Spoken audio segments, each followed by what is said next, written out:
Pakinggan He mo. mentioned with the same breath as Mary Grace Piatos, Mr. Pagong, Pagong. Miss Pusa, Miss Bilat is Sadali, yun talaga si Sino sa Bilat. Yun talaga ako natatawa mga bossing.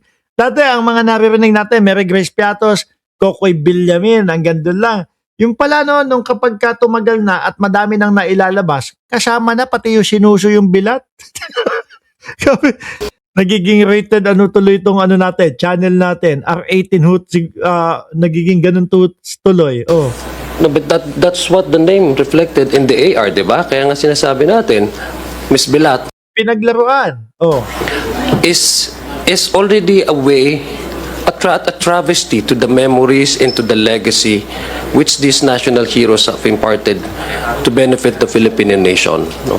To be put them on the equal footing as Miko Harina, as Andilim, as Miss Ngit-Ngit, is already again an insult to the sacrifices they have made for this country.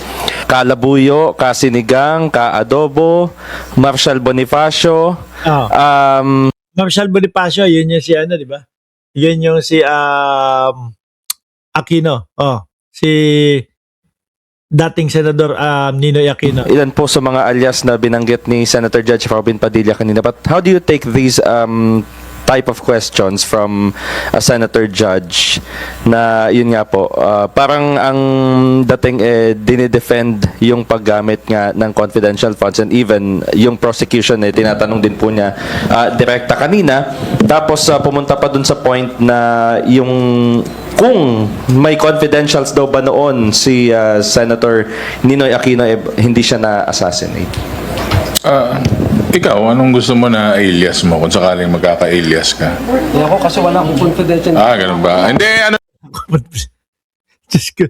Hindi ka, ayan si Robin Padilla, Muslim. Ito din, kung di ako nagkakamali, si Alonto Adjong, Muslim din po, mga kababayan. Ano naman, nasagot naman actually eksakto pag turnover nung time, si Senator Bam yung sumagot.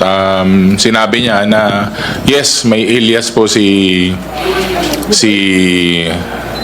Ninoy, pero wala po siyang confidential funds. And klaro naman po siguro yun, no? Hindi ka naman po babansagan na bayani o hero kung gagamitin mo sa hindi maganda at maayos na paraan ng confidential funds o kahit pondo naman po ng gobyerno. Hindi ko po alam kung meron ng confidential funds nung mga panahon na yun pero I doubt if papayag itong mga tunay na bayani at mga bayani para gamitin yun. Then yung pangalawang tanong mo, ano na ulit yun, Haji? Yung parang follow-up niya? Ayun nga po, kung yung mga ganitong types of questions nga po from a Senator Judge, ayun nga,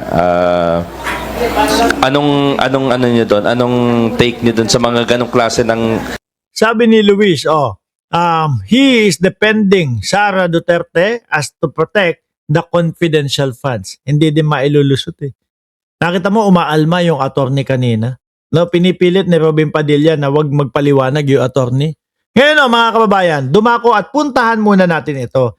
Doon po kasi sa impeachment, mga bossing, isa doon sa naimbitahang witness po, no? Etong si Ortonio. Ngayon, may mga kumakalat at may mga ipinopost po, mga kababayan, na parang may nagko-coach daw po o merong hearing aid o earpiece or kung whatever sa tenga nitong si Ortonio, mga boss J. Pamuser, no, ayan niya po. Na-post ito, mga kababayan, ni Attorney Jesus Palsis, no? Hinahanap ko kung nasaan Hinahanap ko dito kung nasaan yung hearing aid. Ayun! Parang may nakapasok po, ayun sa tenga. Ayun nga naman, yung kulay ayan ayan 'Di ba nasa kaloob-looban? Nakikita nyo mga kababayan? Sabi, wala naman. Sabi ni Ma'am Aba, ayan, hindi nyo nakikita yan? Tapos ayun, may tutuloy. Ayan ito. Ayan, yan. Nakikita nyo na parang guhit. Parang Ayan, dito din.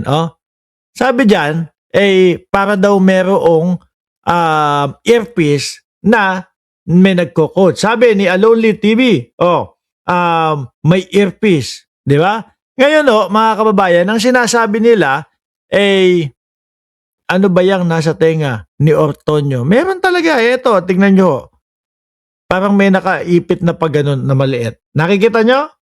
Di ba si Acosta meron din ganyan suot sa tenga, nabalita rin? Parehas din. Ayan. Dito naman, parang kulay puti naman yung nakikita ko dito. Dito naman, ayan.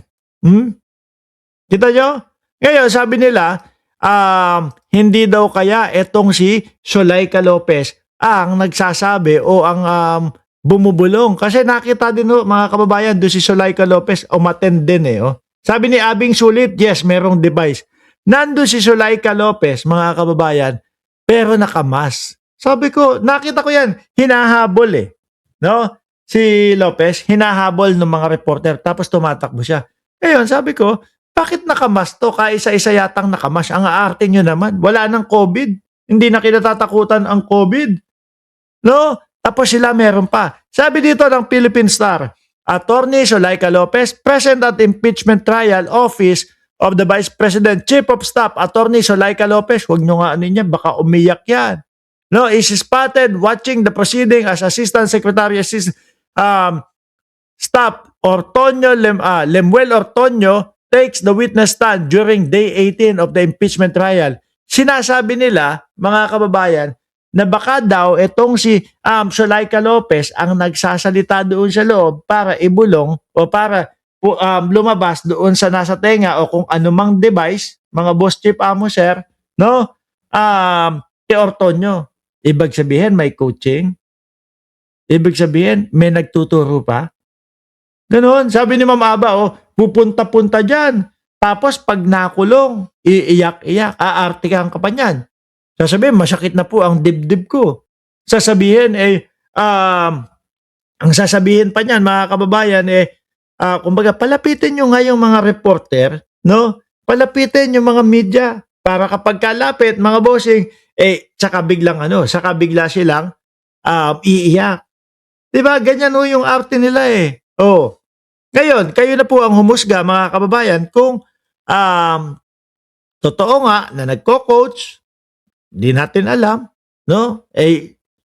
Wala na hong COVID. Siya na lang ang merong ganyan. may mask dyan. Siguro para yung mask, para hindi makita, nagsasalita. Nagko-coach. Diba? Sabi ni Ma'am Aba, if ever man, bakit walang checking ang Senate? Siguro hindi naman nila ini-expect na maglalagay ng device or whatever kung totoo man